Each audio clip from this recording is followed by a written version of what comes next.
Assalamualaikum warahmatullahi wabarakatuh. Kami sekarang akan sedikit menyampaikan materi tentang perancangan kontrak yang beranggotakan Maharani Anggraini, Muhammad Yusuf, dan Mulki Dwi Haki.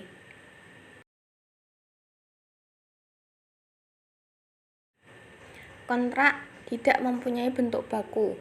Pada dasarnya, tidak ada format baku atau standar tertentu yang ditentukan dalam pembuatan suatu perjanjian atau kontrak karena Indonesia menganut asas kebebasan berkontrak.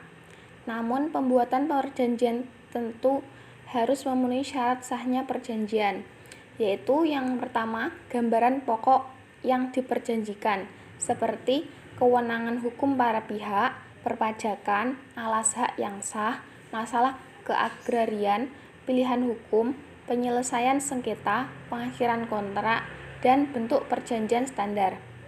Yang kedua, hak dan kewajiban para pihak berkontrak, yaitu pemenuhan hak yang dilakukan sebagai pemenuhan kewajiban sesuai kesepakatan para pihak dalam kontrak yang merupakan perbuatan hukum yang dapat dipertanggungjawabkan karena pembuatan kontrak dilakukan oleh pihak sesuai kata sepakat dan pihak-pihak yang membuat kontrak adalah pihak yang cakap dan melakukan perbuatan hukum, termasuk juga kontrak yang dibuat terbatas pada hal tertentu dan tujuan pembuatan kontrak hukum didasarkan pada iktikat baik, yakni untuk sebab-sebab yang halal. Yang ketiga, hal-hal atau peristiwa yang menjadi ukuran terjadinya wan prestasi. Yang pertama, tidak melaksanakan sesuatu. 2. Melaksanakan sesuatu yang bukan merupakan bagian dari perjanjian. 3. Tidak melaksanakan sesuatu sesuai dengan waktu yang telah diperjanjikan. 4. Adanya perbuatan yang telah dilaksanakan namun tidak sesuai. Lalu yang keempat, konsekuensi atas terjadinya wan prestasi, yaitu yang pertama membayar ganti rugi, terjadinya pembatalan kontrak atau berakhirnya kontrak, dan beralihnya resiko. Yang kelima, pilihan hukum, pilihan yurisdiksi atau pilihan forum dan pilihan domisili dalam penyelesaian kontrak. Yang pertama, bahwa pengadilan tersebut telah mengetahui hukum yang berlaku jika dipilih pengadilan yang terletak di tempat atau di negara yang juga dipilih hukumnya. 2. Bahwa pengadilan tersebut lebih mengetahui kasus yang bersangkutan jika yang dipilih adalah pengadilan tempat terjadinya kasus atau tempat dilaksanakannya kontrak tersebut.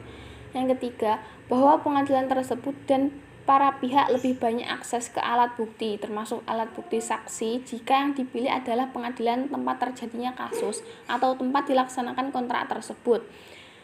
Yang nomor 6 yaitu perjanjian dalam keadaan memaksa.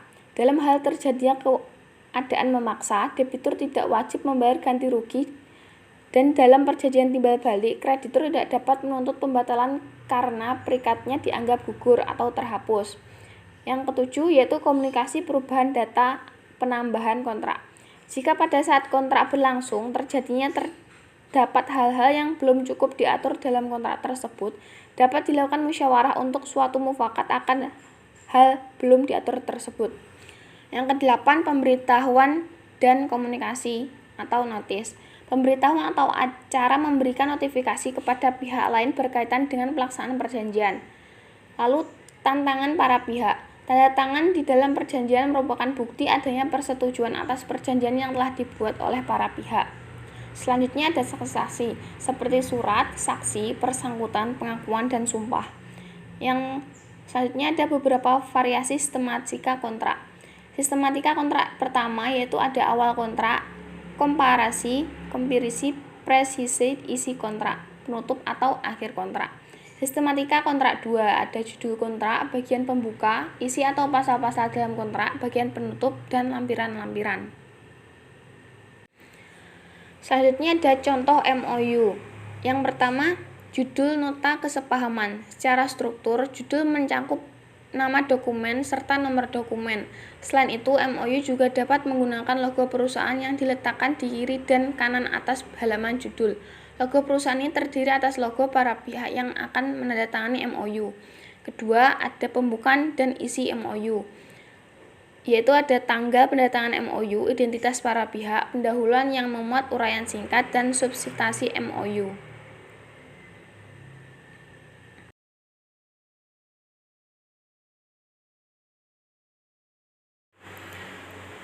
Yang ketiga ada penutup kesepahaman, dan yang keempat ada tanda tangan para pihak. Sekian dari kami, kurang lebihnya mohon maaf yang sebesar-besarnya. Wabillahi taufiq wal hidayah, waridho wal inayah. Wassalamualaikum warahmatullahi wabarakatuh.